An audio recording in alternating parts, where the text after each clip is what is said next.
कि परमात्मा अपने उस किरदार को चुनता है जो नेतृत्व करेगा, तो उसके अंदर नेतृत्व की वो क्षमता भी तो हो, उसका कैरेक्टर भी तो हो। हमें कुछ गलत माइंडसेट से बाहर निकलना पड़ेगा। ये मेरा वाला, ये तुम्हारा वाला, इन चीजों को छोड़ करके चलना पड़ेगा। स्वामी जी, मैं चाहता हूं कि आप हमारे देश के प्रधानमंत्री यानी कि नरेंद्र भाई मोदी जी के बारे में कुछ बताइए। सबसे पहले नमस्कार, नमो नारायण। क्योंकि प्रश्न जो है कई लोगों को लगता है कि ये हम राजनीति की तरफ बढ़ रहे हैं, इसलिए मैंने हमेशा इस जिज्ञासा को, इस प्रश्न को टाला है कि क्या मोदी जी के विषय में मैं कुछ कह सकता हूं। चूंकि मोदी जी वलसाड़ से, गुजरात से ही हैं और ये यहाँ के प्रचारक रहे थे, लेकिन कभी भी इस बात को हम मिक्सअप नहीं करते हैं। रीजन ये है कि इस देश की सत्ता पर जो भी ऊपर बैठता है, ये सनातन भूमि है और बिना परमात्मा की इच्छा के अगर कहते हैं कि पत्ता भी नहीं हिलता, तो इतनी बड़ी सत्ता पे भी उसकी कोई ना कोई इच्छा होगी। मित्रों, मैं कुछ आप लोगों से अभी जो आज विषय पर बात कर रहा हूँ वो थोड़ा आपको अजीब भी लग सकता है, लेकिन मेरी बात को आप काउंटर चेक जरूर करिएगा कि यूट्यूब और गूगल पर जब आप देखेंगे, मोदी जी के जितने प्रशंसक भारत में हैं, उनसे कई गुना मोदी के विरोधी विदेशों में बसते हैं। और कई वीडियो तो ऐसे हैं कि मक्का मदीना के अंदर उनके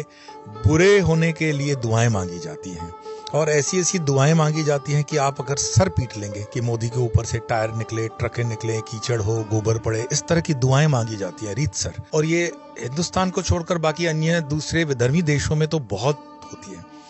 तो अगर ये मैंने जैसे वीडियो बनाया है कि निजूम होता है या दूसरी विद्याएं होती हैं, जादू होता है, तो फिर मोदी जी के ऊपर उसका असर क्यों नहीं होता है? ये बहुत प्रश्न हमें पूछा जाता है। तो एक बात, जिसकी विराट की इच्छा के अनुसार हम जीवन व्यापन करते हैं, तो विराट की इच्छा सर्वोपरि है। वो कहते हैं ना, मुद्दई लाख चाहे तो कब क्या होता है, वही होता है जो मंजूरें खुदा होता है। मैं जिन दिनों अभी पिछले वर्ष गुवाहाटी में कामाख्या जी में प्रवास कर रहा था, तो मुझे ऐसे कुछ संतों के साथ मिलने का सौभाग्य मिला जो पिछले 2002 से मोदी जी के लिए बगलामुखी जी का यज्ञ कर रहे हैं। और कोई वो संख्या एकाध नहीं है। मैं आपको इस समय कुछ कारणों से वो लोकेशन और इसलिए नहीं बता रहा हूं कि यज्ञ में हमेशा से जो पलीत आत्माएं होती हैं, शैतान होते हैं, वो विघ्न डालते हैं। हमारे शास्त्रों में भी है ना, हड्डियां डाल देते हैं। तो विधर्मी उस यज्ञों को डिस्टर्ब करने के लिए प्रयास करेंगे, लेकिन मैं इतना कह सकता हूं कि कामाख्या की उस पावन भूमि पर मोदी जी के लिए कई संत बगलामुखी जी का सतत यज्ञ कर रहे हैं। फिर पिछले दिनों जब मैं गिरनार में था, तो मुझे वहां गिरनार में भी प्रेरणा से बाबा जी के उन संतों से मिलने का सौभाग्य मिला जो मोदी जी के लिए वहां पर भी यज्ञ कर रहे थे। योगी जी तो योगी जी हैं, उनकी तो परंपरा है, मतलब नाथ संप्रदाय की परंपरा बड़ी ऊंची परंपरा है। लेकिन चूंकि हम बात कर रहे हैं आज नरेंद्र भाई मोदी जी की, तो आप सबको पता भी होगा कि वो संघ के कभी के जमाने में प्रचारक रहे थे और वो प्रचारक के कार्य से वलसाड़ भी थे और वलसाड़ काफी समय वो रहे। धर्मपुर, कपराड़ा में उन्होंने बहुत काम किया हुआ है। आप जो मोदी जी को आज देख रहे हो, वो उस समय के मोदी जी बिल्कुल अलग थे। और आज भी कुछ लोग जीवित हैं, कुछ क्या बहुत कुछ वलसाड़ में आपको मिल जाएंगे जो कहेंगे कि मोदी जी उनके बाहर बैठ करके रोटी और सब्जी खाते थे। ये मैं बिल्कुल गंभीरता पूर्वक आपको बात बता रहा हूँ। वलसाड़ शहर के अंदर आप आइए और कहिए कि मोदी जी को जानने वाले आरएसएस के हमें पुराने लोग दिखाइए। आज भी अनिल भाई पारिक करके आपको मिलेंगे जो आपको कहानियां ये बताएंगे। हिंदवानी जी अभी अभी शांत हुए हैं, वो बताते थे। और मेरा सौभाग्य रहा कि इन दिव्य मूर्तियों से मैं तो कई बरसों 20-25 साल से साथ में हूँ, काम किया है। मोदी जी के विषय में उनके जो नजदीकी मित्र थे, उनसे भी मेरा संपर्क रहा। पिछले साल चुनावों के दौरान मैं मोदी जी के पूर्व आश्रम के घर पर भी गया, उनके भाई साहब से भी मुलाकात हुई। लेकिन मैंने अपना परिचय कभी इस तरह से नहीं दिया कि मेरा परिचय क्या है, क्योंकि एक भगवा पहनने के बाद हमारा कोई पूर्व परिचय नहीं रहता है। मोदी जी के साथ मेरा कोई पूर्व परिचय है तो जो ये कह रहा है उसका पूर्व परिचय नहीं है, और जिसका पूर्व परिचय था वो ये नहीं है, तो इसीलिए उस पूर्व परिचय के विषय में मैं ज्यादा नहीं बता पाऊंगा। लेकिन हाँ, मोदी जी इतने स्तर पर जरूर पहुंच गए हैं कि हमारे जो गुरु महाराज ईश्वरानंद गिरी जी महाराज, उनका एक वीडियो होगा यूट्यूब पे, आप सर्च करिएगा। ये मैं बात बता रहा हूँ आपको 2014 के पहले की बात है, जब वो मुख्यमंत्री थे गुजरात के, और एक कार्यक्रम के अंदर का ये वीडियो है जहाँ पे ईश्वरानंद गिरी जी महाराज बता रहे हैं मोदी जी की उपस्थिति में, अंग्रेजी के अंदर वो संबोधन कर रहे हैं कि प्रधानमंत्री करके वो संबोधित कर रहे हैं उनको, और फिर वो कहते हैं कि यस, मैं प्रधानमंत्री करके ही आपको संबोधित कर रहा हूँ, मुझे पता है आप अभी बन के तो चीफ मिनिस्टर आए हो, लेकिन आप प्रधानमंत्री बनोगे। इस स्टेटमेंट से आप समझ जाओ कि भारत के हजारों संतों, हजारों ऋषि मुनियों की यह चाहना थी कि मोदी जी प्रधानमंत्री बने। तो मोदी जी को प्रधानमंत्री बनने के लिए ठीक है एक चुनाव की प्रक्रिया ने काम किया होगा, वो तो ठीक है, लेकिन मैं एक दैविक शक्ति भी देखता हूँ, दैविक लोगों की कंट्रीब्यूशन भी देखता हूँ। और मोदी जी के कई किस्से ऐसे हैं जो कभी मीडिया में नहीं आए, क्योंकि मोदी जी से मीडिया इतनी अभिभूत है कि वो सारा समय मोदी जी के पास रहती है। लेकिन मोदी जी से जुड़े हुए ऐसे अनंत लोग हैं जिनके पास उनके कई किस्से हैं। मैं अपने गुरु आश्रम से आपको ये कुछ चीजें बता सकता हूँ। जैसे उन दोनों हमारे गुरु महाराज भूतेशानंद जी महाराज रामकृष्ण मिशन के 12वें अध्यक्ष हैं। वो गुजरात में थे और गुजरात में शायद राजकोट आश्रम के वो अध्यक्ष है, शायद नहीं पक्का। और फिर ऐसा समय आता है कि भूतेशानंद जी को प्रमोशन मिल जाता है कि आप अपनी जवाबदारी बेलूर मठ में आगे बढ़ाइए, और उनकी जगह पे आत्मस्थानंद जी महाराज आएंगे।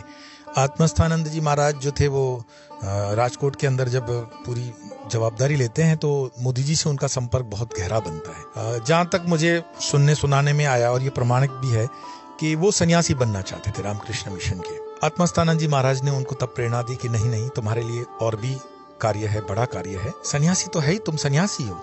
और आप देख लीजिएगा, ये जो मैं स्टेटमेंट कर रहा हूँ ये मोदी जी की कोई पॉलिटिकल कैरेक्टर को लेकर के मेरी स्टेटमेंट नहीं है, लेकिन मोदी जी का चाल चलन, उठक बैठक, उनकी जो टेस्ट है, उनका जो सिलेक्शन है, वो एक योगियों की तरह है, एक सन्यासियों की तरह है, एक विरक्त जीवन है उनकी। आप मोदी जी को, हो सकता है आप उनके विरोधी हों, लेकिन आप उनकी ईमानदारी, आप उनकी निष्ठा, आप उनके देश प्रेम, आप उनके राष्ट्र प्रेम पर कभी भी शक नहीं कर सकते हैं।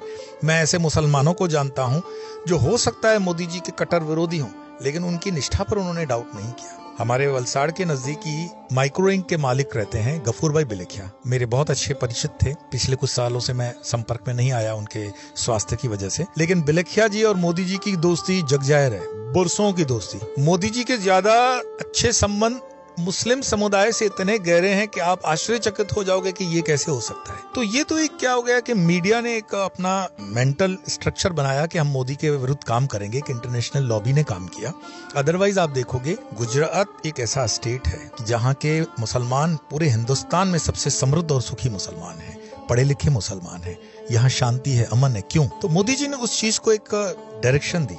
लेकिन चूंकि हम मोदी जी के पर्सनल अन्य उपलब्धियों पर बात कर रहे थे, तो मोदी जी के विषय में और संतों में जैसे हम जाएंगे, जैसे मैंने बताया ईश्वरानंद गिरी जी ने उनको बताया कि आप पीएम बनने वाले हो, पीएम बनोगे, हमारी इच्छा भी है और बनोगे भी। मुझे याद आता है महाबाबा जी के संकेत से मैं एक संत से मिला था, उन दोनों में बड़ा व्यथित था, मैं खुद भी परेशानी के दौर से गुजर रहा था, और मैं बिल्कुल ये ईमानदारी से आपको बात बता रहा हूँ, मैं जेल के अंदर था। यही भगवा आतंकवाद का केस मुझ पर जो लगाया गया था, गलत केस था। तो एक एसपी मेरे से मिलने आए। आज भी उन जेलों के सारे एसपी मेरे अच्छे परिचित हैं, कई मेरे संपर्कों में भी रहते हैं एज ए स्पिरिचुअल पर्सनैलिटी। चूंकि मेरी स्पिरिचुअल लाइफ अंदर रही, तो मुझे याद है वो एक होम सेक्रेटरिएट से भी एक अफसर था, ये क्वेश्चन सेम ही था। तो टॉर्चर के बाद उन्होंने पूछा, उस समय यूपीए की सरकार थी और दूर दूर तक ऐसा लग नहीं रहा था कि यूपीए सरकार इस देश से जाने वाली है, और बीजेपी के आने की कोई संभावना नहीं थी। ये 2012 की मैं आपको बात बता रहा हूँ। तो मुझे पूछा गया कि तुम्हें क्या लगता है इस देश में क्या बीजेपी आएगी? तो मैंने कहा बिल्कुल, आप लिख के लीजिए 2014 के अंदर बीजेपी आ रही है। मैं तो अंदर था, कोई मेरे पास सुविधा दूसरी थी नहीं। तो उन्होंने कहा अच्छा इतना तुम्हें कॉन्फिडेंस है तो बताओ 2014 में अगर बीजेपी जीत रही है तो तुम्हारे कैंडिडेट तो बाहर लड़ रहे हैं। और उन दोनों अडवाणी जी बड़ी लीड ले रहे थे। एक समुदाय चाहता था कि मोदी जी को आगा किया जाए, एक वर्ग मतलब चाहता था, और कुछ जो वृद्ध वर्ग था वो चाहता था अडवाणी जी रहे। उन दोनों सुषमा स्वराज जी भी थी, हमारे लिए तो सब आदरणीय ही है। लेकिन राजनीति के माहौल में बाला साहब ठाकरे की भी एक स्टेटमेंट आगे चल करके आती है, तो माहौल कुछ ऐसा कंफ्यूजन था कि पता नहीं कौन प्रधानमंत्री बनेगा। तो जब उन अफसर ने मुझे पूछा कि तुम्हारा तो ठिकाना नहीं है मतलब लोगों का कि कौन प्रधानमंत्री बनेगा, आपस में लड़ मर रहे हो, कैसे कहते हो कि बीजेपी जीतेगी? मैंने कहा बीजेपी जीतेगी और नरेंद्र भाई मोदी जी प्रधानमंत्री बनेंगे। उनको बहुत गुस्सा आया, बोले तुम पागल हो चुके हो। अब मैं उनको ये नहीं बता सकता था कि मुझे जिस व्यक्ति या जिस पर्सनैलिटी या जिस शक्ति या जिस दिव्य आत्मा या जिस दिव्य पुरुष ने ये संकेत बताया है, आई डोंट डाउट, मुझे उन पर कोई शक नहीं था। और बड़ी निष्ठा और श्रद्धा से मैंने कहा कि मोदी जी प्रधानमंत्री बने। तो उन्होंने अपने उस ईगो में कहा कि ठीक है, अगर ये बात सच होती है तो मैं आपको प्रणाम करने इसी जेल के अंदर आऊंगा। मैं नाम फिर भी नहीं बताऊंगा क्योंकि आज भी शायद वो सर्विसेज में है और सीनियर सेक्रेटरीट में हो सकते हैं, वो मेरा कोई संपर्क अभी नहीं है। और उन्होंने अपनी जबान निभाई। 2014 के अंदर मोदी जी प्रधानमंत्री बने और वो मुझे मिलने के लिए जयपुर जेल में आए थे। बड़े आदर के साथ उस वक्त के तत्कालीन सुपरिटेंडेंट के सामने उन्होंने अपने जूते उतारे। सुपरिटेंडेंट देखते रह गए। शाम को 7:30-8 का समय हो चुका था, सारी जेल बंद हो चुकी थी। बावजूद उसके मेरे दरवाजे का लॉक खोला गया। मुझे उन्होंने बाइज्जत कहा कि स्वामी जी बैठिए, आपसे बात करनी है। और उन्होंने कहा कि मुझे समझ में नहीं आता कि मैं क्या कहूँ, मेरे पास शब्द नहीं है। क्या आधार था आपका कि मोदी जी प्रधानमंत्री बनेंगे? मैंने उनको हंस के कहा कि मोदी जी प्रधानमंत्री बनेंगे ये मोदी जी की या बीजेपी की या आरएसएस की इच्छा नहीं है, ये सारी कायनात की इच्छा थी कि मोदी जी प्रधानमंत्री बने, और बन गए। उनकी फिर जिज्ञासा रही, उन्होंने कहा आगे क्या देखते हैं? मैंने कहा आगे तो मैं ये देखता हूँ कि अब तुम्हारे हमारे संकट के बादल छट गए। जो विधर्मी प्रकार की सरकार थी उसका विध्वंस होगा। अब इस देश के अंदर धर्म की स्थापना होगी। और जब मैं धर्म कहता हूँ तो उसमें वही मोदी जी वाला कि जो उस देश में रहते हैं वो सारे अपने हैं, जो उस देश से जुड़े हुए हैं वो सारे अपने हैं। हमें कुछ गलत माइंडसेट से बाहर निकलना पड़ेगा। ये मेरा वाला, ये तुम्हारा वाला, इन चीजों को छोड़ करके चलना पड़ेगा। और अध्यात्म यात्रा के अंदर कोई भी जो जेन्युइन संत होता है या फकीर होता है, उसके लिए धर्म एक उसकी साधना का मार्ग हो सकता है। लेकिन ये जो खाने में बांटने वाली चीजें होती हैं, ये एक सही सन्यासी या सही संत के लिए नहीं होती हैं। पर इसका मतलब ये भी नहीं है कि वो निर्माल्य होकर के अपने धर्म पर होने वाले जुल्म को सह लेगा, गलत के लिए बोलेगा नहीं, सर्वधर्म सम्मान है तो कुछ भी उस तरह का नहीं होता है। जो सत्य है उस सत्य के साथ हम खड़े रहेंगे। कारण धर्मो रक्षते रक्षिता वाला है। अब धर्म सत्य के साथ रहता है। तो मोदी जी का संक्षिप्त में अगर मैं बताऊं, एक हमारे नरियाद के उनके मित्र थे उस जमाने के। मैं संतराम मंदिर रामदास जी महाराज की कृपा में रहा और उनके माध्यम से उनसे मेरी मुलाकात हुई थी। वो मुझे पता था कि वो मोदी जी के बहुत पुराने मित्र रह चुके हैं। अब तो वो शरीर में नहीं है। गाड़ी उनकी सरनेम थी, वकील भी थे वो पेशे से। मैं उनके घर रुक चुका हूँ 2 रातें। अच्छा पुराना हवेली वाला मकान था उनका संतराम मंदिर के आस विस्तार में। तो मैंने कहा आप मोदी जी के उन संस्मरण को हमारे साथ शेयर करिए कुछ। उन दिनों जिन दिनों मोदी जी कुछ विशेष नहीं थे। तो बोले उनका सेंस ऑफ ह्यूमर, उनके शब्द का चयन, उनकी स्पॉन्टेनियस जो एक कला है, मतलब वाणी से लेकर के, वर्तन से लेकर के, विचार से लेकर के, उनके वैराग्य से लेकर के, आप शब्द बताते जाइए और एक एक शब्द उनके जीवन में उतरता है। वो ऐसे व्यक्तित्व है। मैंने कहा क्या लगता है ये जो सीक्रेट है उसका क्या हो सकता है? तो उनकी बातों से मुझे लगा कि he is a man of character. आप मोदी के विरोधी हो सकते हैं, लेकिन मोदी जी के कैरेक्टर में आप एक भी 0.001% भी आक्षेप नहीं कर सकते। और बड़े बड़े धुरंधर विरोधी विपक्षी दलों के नेता इस चीज के लिए ललायत होते हैं कि मोदी जी के कैरेक्टर पे हम कुछ कर सके। आप कुछ भी हल्की बातों का कमेंट कर सकते हो, लेकिन मोदी जी का कैरेक्टर इतना पावन है। ये ब्रह्मचर्य का मुझे लगता है कि सटीक एक एग्जाम्पल है। मोदी जी के जीवन का खान पान रहन सहन, आपको वो याद होगा कि ओबामा से मिलने गए हैं और नवरात्रि का उपवास है, अमेरिका की धरती है, और वो 9 के 9 दिन शुरू से ही, ऐसा नहीं कि वो आडंबर अभी उन्होंने कोई नवरात्रि चालू की होगी, नहीं। मोदी जी की तपस्या, मोदी जी का ध्यान, मोदी जी का योग, मोदी जी का ये सब कुछ पहले से ही रहा है। जो उनके पुराने लोग उनसे जुड़े हुए वो हमेशा कहते थे मोदी जी एक झोला डालते कंधे पे, उनके 2 कुर्ते रहते।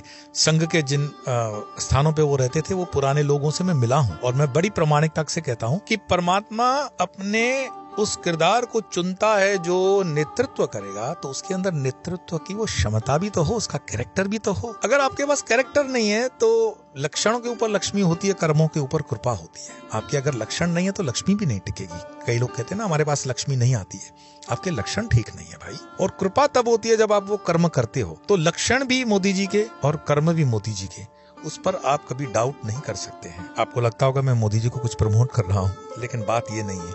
बात यह है कि आप अपने जीवन में जीवंत आध्यात्मिक व्यक्तियों को देखें, समझें और सोचें कि आध्यात्मिकता क्या होती है, ब्रह्मचर्य क्या होता है, जीवन में चलने का क्या तरीका हो सकता है। माँ के प्रति आपने उनका प्रेम देखा, ये प्रधानमंत्री बनने के बाद नहीं था, शुरू से ही वो माता के लिए उनका वो स्नेह, वो प्रेम रहा।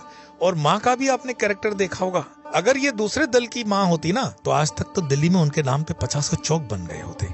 लेकिन उस माँ ने जो त्याग तपस्या की जीवन समर्पित किया इस राष्ट्र को, आने वाले सालों में आप देखेंगे कई बच्चे उनके जीवन पे PhD करेंगे। ऐसे अनंत कई एक्सपीरियंसेस हो सकते हैं, पर मुझे लगता है कि हमें जो उनके जीवन से सीखना चाहिए। मरने के बाद तो देखिए, हाथी जिए तो लाख, मरे तो 1.25 लाख।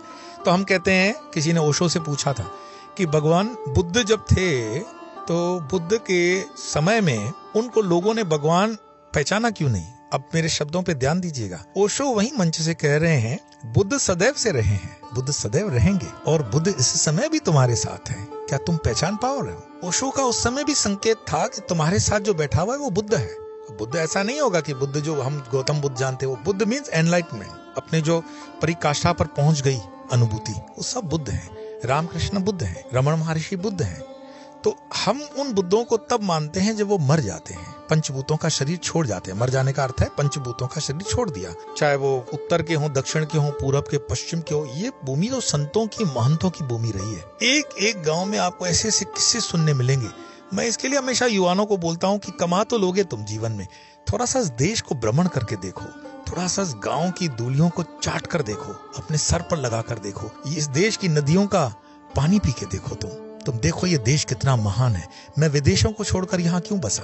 क्योंकि इस देश से महान कोई देश है नहीं। और फिर ओशो के शब्दों का मैं सहारा लूं कि जब जब भी तुम्हारी आध्यात्मिकता ऊंचाइयों को छुएगी, तुम दुनिया के किसी भी हिस्से में रहोगे, तुम्हें हिंदुस्तान आना पड़ेगा, भारत आना पड़ेगा। कभी पाकिस्तान वाला विस्तार भी वो हमारा आध्यात्मिक विस्तार था और आज भी है, भविष्य में हो जाएगा, वो भी उतना ही आध्यात्मिक रहा। लेकिन कुछ पलित आत्माओं ने वहां पर गंध फैला रखी है।